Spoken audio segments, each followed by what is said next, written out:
आज भारत इतना शक्तिशाली और ताकतवर देश ना बन पाता। भारत टेक्नोलॉजी के मामले में काफी पीछे रह जाता। परमाणु बम से संपन्न देश का दर्जा भी भारत को प्राप्त नहीं हो पाता। मुसलमान भारत ना आते तो नहीं होता ऐतिहासिक किलों और इमारतों का निर्माण। भारत को आजाद होने में लग सकता था एक लंबा समय। मुसलमानों ने आखिर भारत को क्या दिया है, बात करेंगे विस्तार से इस बारे में। बस आप बने रहिए हमारे साथ अंत तक।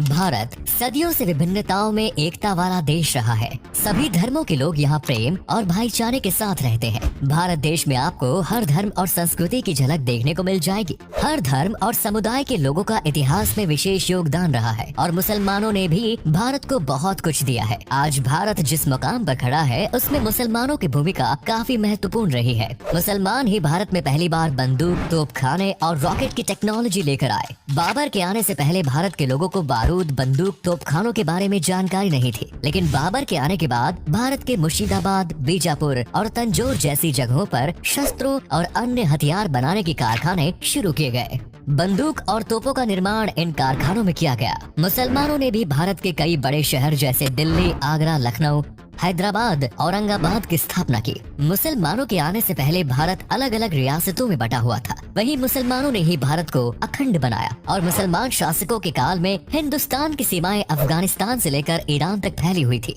दिल्ली से सरकार चलाने की शुरुआत भी मुसलमानों ने ही की और तब से लेकर आज तक दिल्ली शहर से ही पूरा देश चलाया जा रहा है। भारत में पहली बार रॉकेट का आविष्कार टीपू सुल्तान द्वारा किया गया। टीपू सुल्तान को टाइगर ऑफ मैसूर के नाम से भी जाना जाता है। आज भारत के तिरंगे का जो डिजाइन हम सभी देखते हैं उसे सुरैया तैयब जी ने तैयार किया था। सुरैया तैयब जी ने ही चरखा का चिन्ह हटाकर अशोक चक्र लगाने का सुझाव दिया। मुसलमान शासकों ने देश भर में 10,000 से अधिक गांव और कस्बों का निर्माण कराया। औरंगजेब के शासनकाल के दौरान भारत के पास बेशुमार धन संपत्ति हुआ करती थी। कुछ इतिहासकारों का तो ये भी मानना है कि उस समय पूरी दुनिया में मौजूद धन दौलत में से आधी संपत्ति केवल भारत में ही मौजूद थी। मुसलमानों के शासनकाल के दौरान ही भारत को सोने की चिड़िया कहा जाता था। खाने पीने काफी बदलाव किया।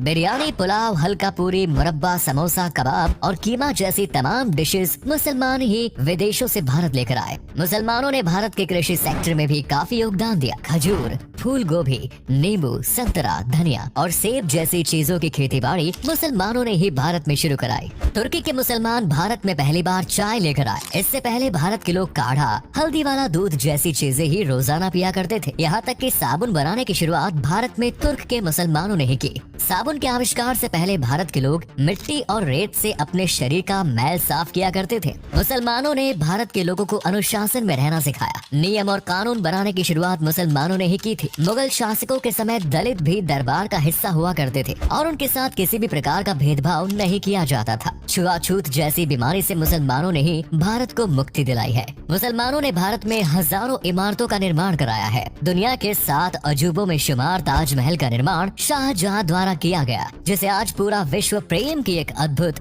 निशानी मानते हैं। ये कला और ऐतिहासिक दृष्टिकोण से भी काफी महत्वपूर्ण है। अगर मुसलमान भारत न आते तो देश को कभी ऐसी खूबसूरत इमारत नसीब नहीं होती। इसके अलावा दिल्ली का लाल किला, कुतुब मीनार सहित न जाने कितने ही इमारतों और किलों का निर्माण मुसलमानों ने भारत में कराया है। इन सभी ऐतिहासिक स्थलों को सरकार द्वारा पर्यटन स्थलों में कन्वर्ट कर दिया गया है और इनके जरिए सरकार को हर साल करोड़ों रुपयों की आमदनी भी होती है। साल 1920 में मुसलमानों ने दिल्ली में जामिया मिलिया इस्लामिया यूनिवर्सिटी की स्थापना की, जिससे शिक्षा के क्षेत्र में एक नई क्रांति का संचार हुआ। देश को आजाद कराने में भी मुसलमानों ने अमूल्य योगदान दिया है। मोहम्मद अली और शौकत अली जैसे स्वतंत्रता सेनानियों ने खिलाफत मूवमेंट की शुरुआत की थी। भारत छोड़ो आंदोलन और साइमन गो बैक का नारा देने वाले यूसुफ मेहर अली भी एक मुसलमान और सच्चे देशभक्त थे। अशफाकुल्ला खान के बारे में आज कौन नहीं जानता। उनका नाम सर्वोच्च स्वतंत्रता सेनानियों में गिना जाता है। भारत के विभाजन का पुरजोर तरीके से विरोध करने वाले खान अब्दुल गफ्फार खान भी एक मुसलमान ही थे। सरफरोशी की तमन्ना अब हमारे दिल में है कविता की रचना बिस्मिल्लाह अजीमाबादी ने की। सारे जहां से अच्छा हिंदुस्तान हमारा जैसे गीत की रचना करने वाले अल्लामा इकबाल एक मुसलमान ही थे। मातृ वतन भारत माता की जय का नारा भी एक मुसलमान अजीमुल्लाह खान ने ही दिया। महान क्रांतिकारी आबिद हसन सफरानी ने सबसे पहले जय हिंद का नारा देश को दिया। मौलाना अबुल कलाम आजाद, आसफ अली और डॉक्टर जाकिर हुसैन जैसे ना जाने कितने ही मुसलमानों ने भारत की आजादी के आंदोलन में बढ़ चढ़कर हिस्सा लिया। डॉक्टर जाकिर हुसैन बाद में देश के राष्ट्रपति भी बने। इसके अलावा देश को परमाणु हथियारों से संपन्न बनाने में सबसे अहम भूमिका निभाने वाले डॉक्टर APJ अब्दुल कलाम भी एक मुसलमान थे। वे बाद में देश के राष्ट्रपति भी बने और आज भी उन्हें भारत के इतिहास का सर्वश्रेष्ठ राष्ट्रपति कहा जाता है। वे एक ऐसे मुसलमान थे जिन्हें हर समुदाय के लोग प्यार करते थे। कला और संगीत के क्षेत्र में देश को आगे ले जाने में भी मुसलमानों ने काफी अहम योगदान दिया है।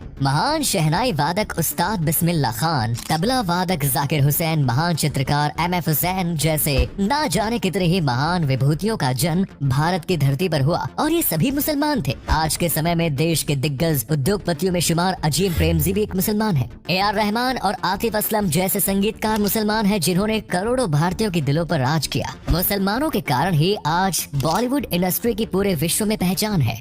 सलमान खान, शाहरुख खान, आमिर खान, दिलीप कुमार जैसे स्टार्स के चाहने वालों की संख्या दुनिया के कोने कोने में मौजूद है। खेल जगत में भी मुसलमानों के योगदान को भुलाया नहीं जा सकता। मोहम्मद अजरुद्दीन से लेकर पेस बॉलर जहीर खान तक और यूसुफ पठान और इरफान खान जैसे पठान ब्रदर्स की जोड़ी ने ना जाने कितने ही मैच भारत को जिताए। भारत के सर्वश्रेष्ठ टेनिस खिलाड़ी सानिया मिर्जा को आज कौन नहीं जानता। आज भारतीय सेना में भी मुसलमान अपनी सेवाएं प्रदान कर रहे हैं। लगभग 30,000 मुसलमान भारतीय सेना में भर्ती हैं, जो हर वक्त भारत माता की रक्षा के लिए सीमाओं पर तैनात रहते हैं। शहीद कैप्टन मोहम्मद अब्दुल हमीद को उनकी बहादुरी और वीरता के लिए मरणोपरांत परम वीर चक्र से सम्मानित किया गया। आज मुसलमान लगभग हर क्षेत्र में अपना योगदान दे रहे हैं।